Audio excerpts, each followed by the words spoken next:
Bismillah, Assalamualaikum warahmatullahi wabarakatuh. Innal hamdalillah nahmaduhu wa nasta'inuhu wa nastaghfiruh wa na'udzu billahi min syururi anfusina wa min sayyiati a'malina. May yahdihillahu fala mudhillalah wa may yudlilhu fala hadiyalah. Asyhadu an la ilaha illallah wa asyhadu anna Muhammadan abduhu wa rasuluh la nabiyya ba'da amma ba'du. Qala Allah ta'ala fil Qur'anil Karim.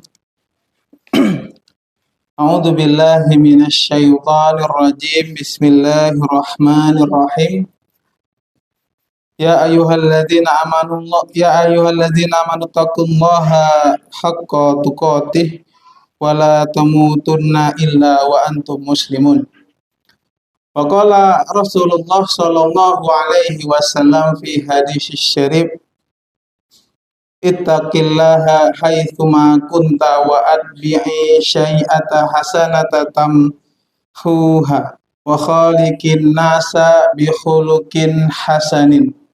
Sadaqallahul azim wa sadaqar rasulul karim. Bapak-bapak, 3 orang yang kami hormati, ibu-ibu majelis taklim, dan anak-anak yang berkeliaran. Bersyukur kita kehadiran Allah Subhanahu wa Ta'ala yang pada senja ini, biasanya kalau senja orang bersajak, kalau kita senja menanjak, menuntut ilmu, ya kan? Sikit-sikit senja. Dikala senja aku mengingat, dikala senja aku menulis kitab. Seperti itu. Mari kita bersyukur kehadiran Allah Subhanahu wa Ta'ala yang mana pada kesempatan yang sejuk ini Allah memberi kita nikmat sejuk sehingga Ustadz pun tak merasakan kipas angin, mungkin karena dari nikmat Allah tadi sejuk itu sudah cukup sehingga santriwati berhusnuzon. Biasanya di sini ada kipas. Nah, kok ini yang dikipasin bapak-bapaknya aja. Nggak apa-apa. Mudah-mudahan nikmat sejuk di maghrib ini membawa kita semangat untuk menuntut ilmu. Karena tidak semua orang punya kesempatan untuk bisa menuntut ilmu dengan tenang, dengan baik. Bisa saja maghrib gini orang masih baru pulang kerja. Seperti di Panam mungkin ya saudara. Di Panam itu luar biasa macetnya. Sampai data statistik menerangkan ketika kami bertanya kepada salah seorang taksi online, dia tidak mau menerima orderan untuk daerah Panam kalau udah sore, saking padatnya Panam. Gak perlu dicatat ini. Kayaknya udah menulis-nulis saja saya tengok. Ini ada statistik yang cuma 1 orang ditanya, belum pasti. Itu kami dengar dari Ustadz Nur Hidayat. Ya, kemarin beliau bertanya kepada salah seorang orang Panam. Mereka jam segini masih sibuk. Ada yang pulang kerja, ada yang jemput keluarganya pulang kerja, bahkan ada yang berangkat kerja. Kalau yang dia kerjanya shift malam. Tetapi kita di sini dikasih Allah kesempatan untuk menuntut ilmu walaupun dari orang yang masih fakir ilmu, ya. Yang di depan antum ini masih fakir ilmu. Tapi mudah-mudahan rasa semangat itu apa yang kita pelajari bersama mudah-mudahan bermanfaat bagi kita semua. Amin amin ya rabbal alamin. Selalu serta salam tak lupa kita hanturkan kepada junjungan kita, Nabi kita Muhammad sallallahu alaihi wasallam dengan mengucapkan assalamualaikum ya Rasulullah. Beliau adalah orang yang paling utama kita cintai, manusia ya.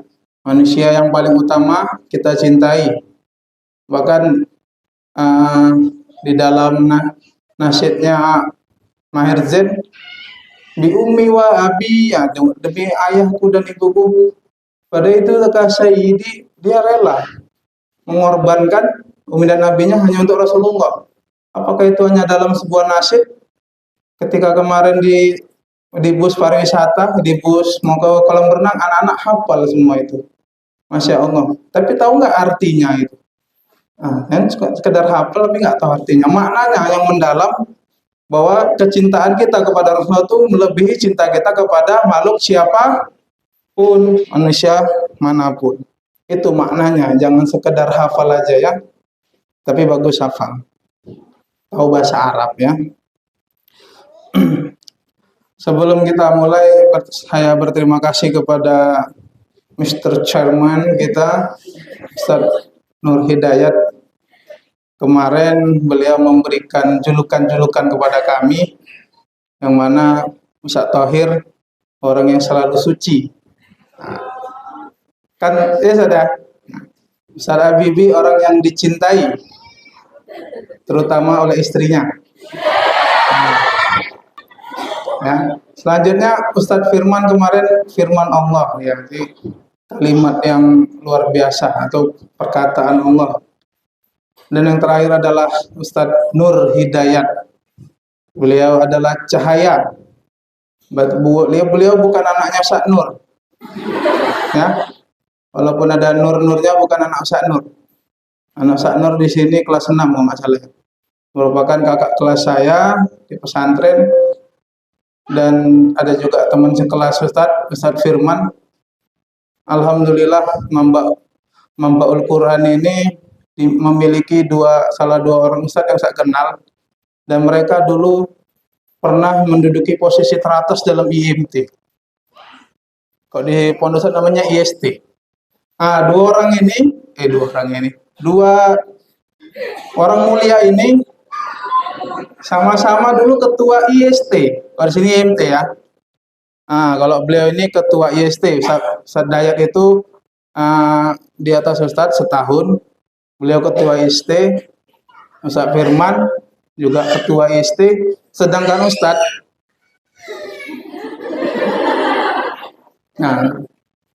Ustadz ini bagian yang tidak begitu penting tapi urgen.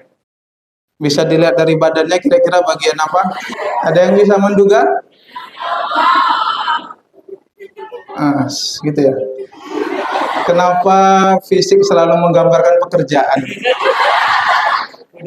Ya, Ustadz pun tidak tahu kenapa Ustadz ditunjuk bagian dapur. Ketika itu yang sukses bukan dapurnya. Yang sukses badan Ustadz. Makin melebar. Beneran, itu bisa ditanyakan kepada teman sepondok Ustadz. Kelas 5 jadi bagian dapur. Memang sukses ketika itu. Program kerjanya nggak tahu sukses, cuman pekerjanya sukses. Ya, mungkin sekilas itulah tentang Ustadz Nur Hidayat dan Ustadz Firmanullah. Kalau Ustadz Habibie ini luar biasa. Ustadz Thohir memang dua ini karena dulu teman lama satu pesantren, orang yang memiliki kedudukan tertinggi dalam organisasi, luar biasa, Masya Allah. Mari kita ucapkan takbir. Masya Allah. Para hadirin, bapak-bapak, ummahat, dan para santri yang saya muliakan, pada kesempatan yang sempit ini, karena terlalu banyak omong kosong jadinya sempit. Seperti sebelumnya, di kesempatan sebelumnya Ustadz membawakan mukadimah dari perkataan Ali bin Abi Thalib. Masih ada yang ingat? Man yazdad ilman wa lam yazdad hudan lam yazdad minallahi illa bu'dan.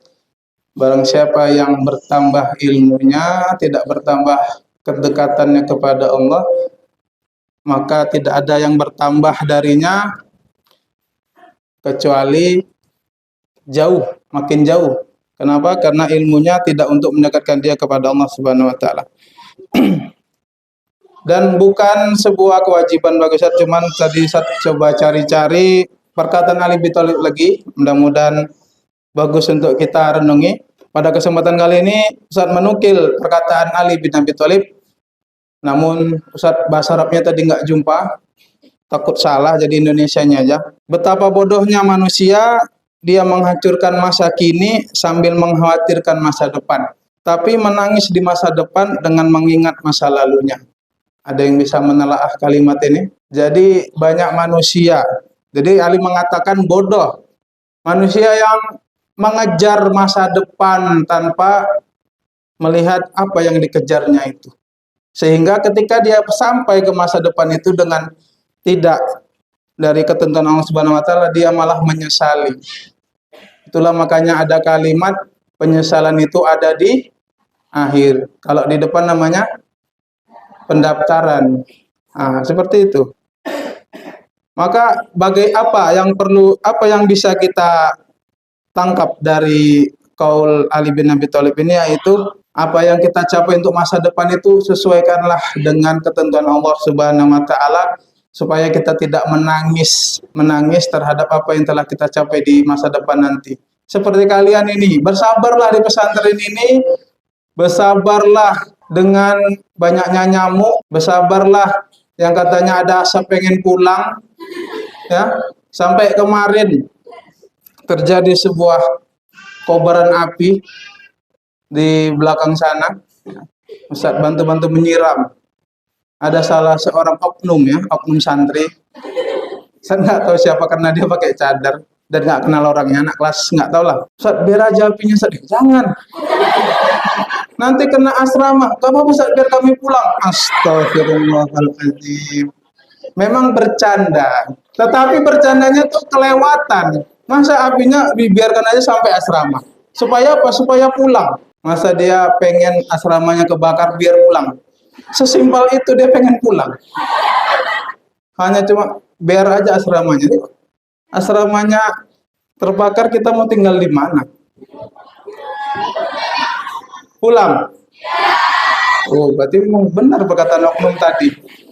Dibenarkan sama teman-temannya. Masya Allah. Sepakat. Ini namanya mufakat ulama apa mufakat santri yang nggak benar ini. Maka kalian yang belajar di sini, orang-orang yang sekarang menuntut ilmu tuh sebenarnya kalian bukan menyusun puzzle-puzzle kecil untuk 1 tahun 2 tahun, tetapi kalian menyusun puzzle-puzzle kecil sehingga menjadi istana megah, menjadikan sebuah amal ibadah untuk kedepannya. Seperti itu. Jangan hanya kira di membawa Quran 6 tahun, tamat ngabdi, habis ngabdi kerja, habis ngabdi nikah, habis nikah punya anak, habis punya anak. Itu hanya pemikiran yang sempit seperti itu. Kumpulkan puzzle-puzzle yang terbaik untuk bekal kita sampai hari tua atau ke depannya.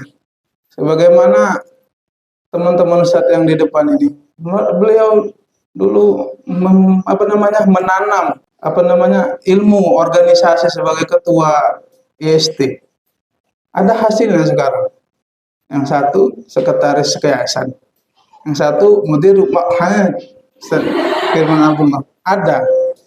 Ada timbal balik dari kerja keras di masa lalu. Seperti itu. Jadi kita manfaatkan, kita kumpul puzzle-puzzle terbaik kita untuk masa depan yang lebih baik, masa depan yang gemilang, ya. Agar kita tidak menangis kemudian hari menyesali, kenapa aku dulu di pesantren kerjaanku cuman jajan di kantin beratus-ratus ribu. Kenapa aku di pesantren dulu ketika ustadz-ustadz yang nerangi aku malah mengantuk. Mengapa dulu di pesantren kerjaanku hanya kesana-kesani membawa cermin. Ya kan? Apa yang pengen dilihat?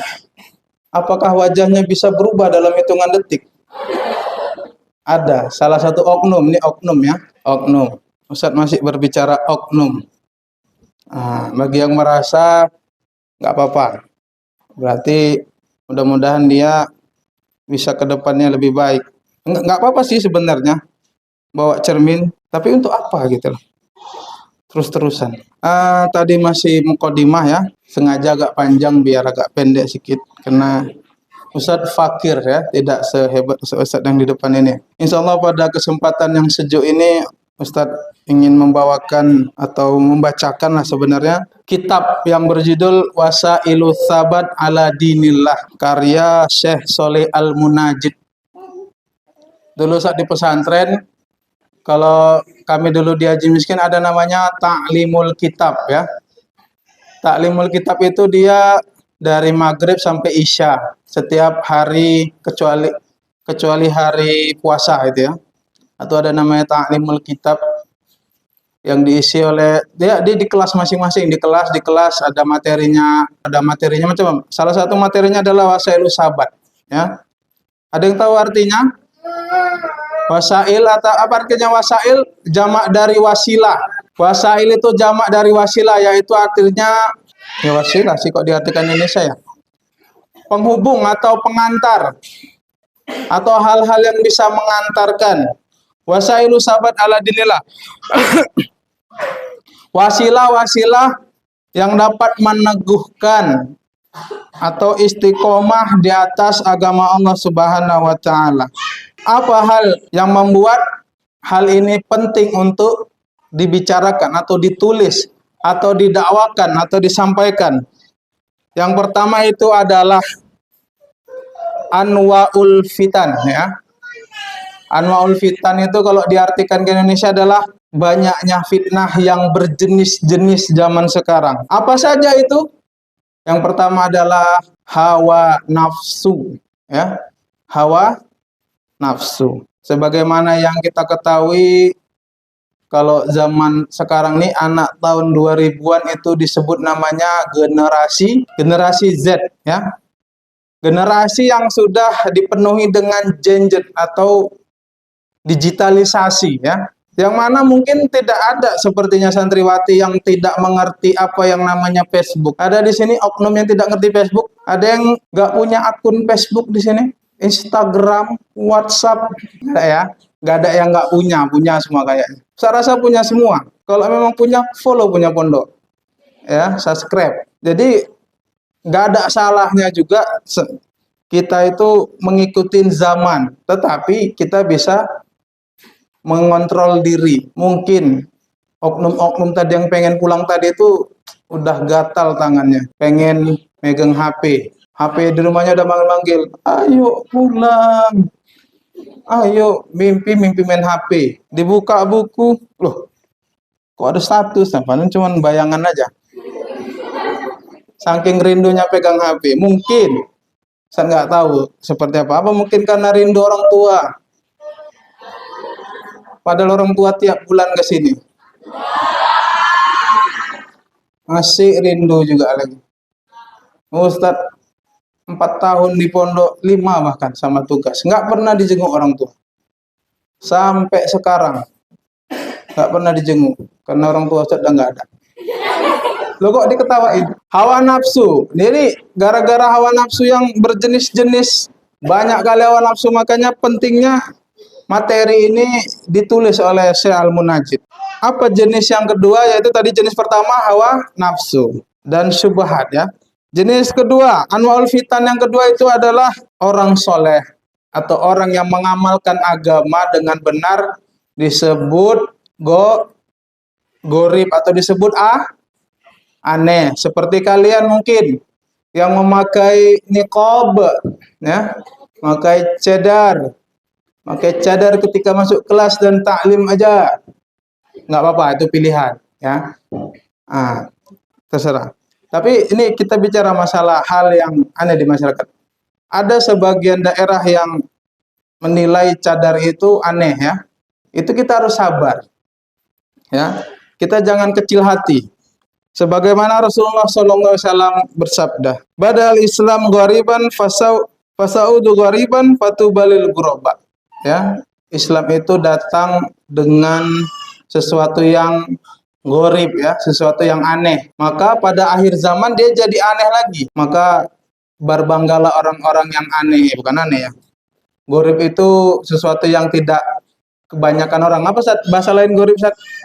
Asing ya. Jadi berbanggalah kita menjadi orang asing. Asing dalam kebaikan. Anak sekarang ya Masya Allah ya. Itu di luar mungkin umur-umur SMA bisa jadi sudah sekian persen. Dia tidak orisinil ya. Bukan berarti dia jadi laki-laki ya. Dia rela memberikan mahkotanya tadi ya. Mahkota istimewa semua perempuan punya kepada seseorang yang hanya mengatakan kamu udah makan belum? Kamu lagi di mana? Hanya memberikan perhatian sesaat.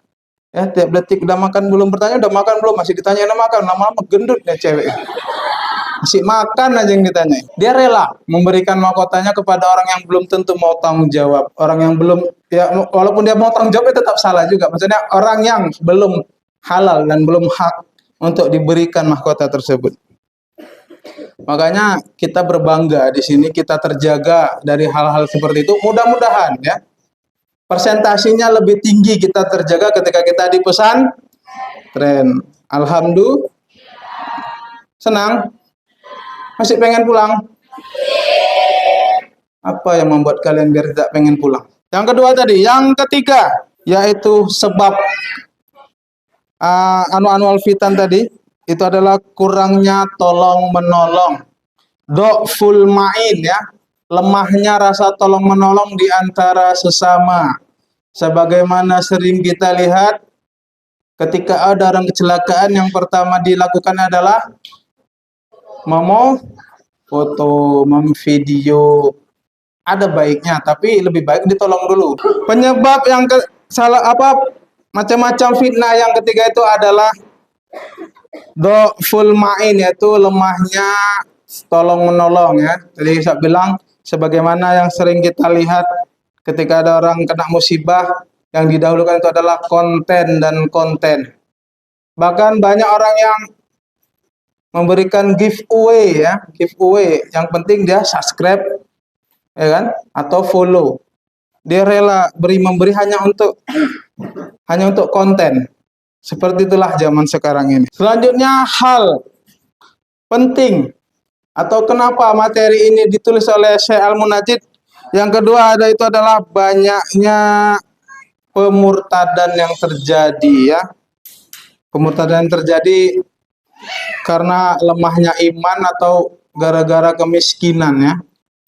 Sebagaimana di daerah mana itu yang ketika ada bencana hanya dikasih mie instan sekotak, beras 10 kilo, dia mau merubah agamanya. Innalillahi wa inna ilaihi raji'un. Yang terakhir itu adalah karena materi ini berhubungan dengan hati. Sebagaimana Rasulullah SAW bersabda, laqalbun ibnu Adam asyadu inkilaban minal kidri ija ijtama'at ghalyan.